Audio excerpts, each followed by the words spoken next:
السلام علیکم۔ کراچی سمیت سندھ کے متعدد اضلاع میں آج سے تیز بارشوں کی پیشگوئی۔ محکمہ موسمیات نے سندھ کے مختلف اضلاع میں آج سے 11 ستمبر تک تیز اور موسلادھار بارشوں کی پیشگوئی کر دی۔ کیا آپ حالات حاضرہ سے آگاہی حاصل کرنا چاہتے ہیں؟ خبر کے پیچھے چھپے اصل حقائق جاننا چاہتے ہیں تو ابھی سبسکرائب کیجئے جلمل پاکستان کو اور ساتھ ہی گھنٹی کے نشان پر کلک کر دیں۔ آپ کو بتاتے چلیں کہ محکمہ موسمیات کا کہنا ہے کہ ہوا کا کم دباؤ اس وقت مغربی مدھیہ پردیش بھارت پر موجود ہے اور ہوا کا یہ کم دباؤ مغرب کی جانب مسلسل بڑھ رہا ہے، جس کے باعث اس مونسون سلسلے کے زیر اثر تھرپارکر، عمرکوٹ، سانگڑ، میرپور خاص، بدین، ٹھٹہ میں آج سے 11 ستمبر تک بارش کا امکان ہے۔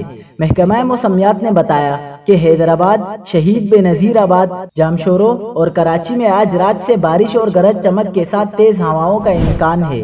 بارشوں کا یہ سلسلہ 11 ستمبر تک جاری رہ سکتا ہے، جبکہ آج رات سے 11 ستمبر تک سکھر، لاڑکانہ، جیکب آباد، شکارپور اور دادو اضلاع میں گرج چمک کے ساتھ اور بعض مقامات پر موسلادھار بارش کا بھی امکان ہے۔ محکمہ موسمیات کے مطابق کراچی میں آج گرج چمک کے ساتھ درمیانی اور تیز بارش ہونے کی توقع ہے اور بارش سے قبل تیز ہوائیں بھی چل سکتی ہیں۔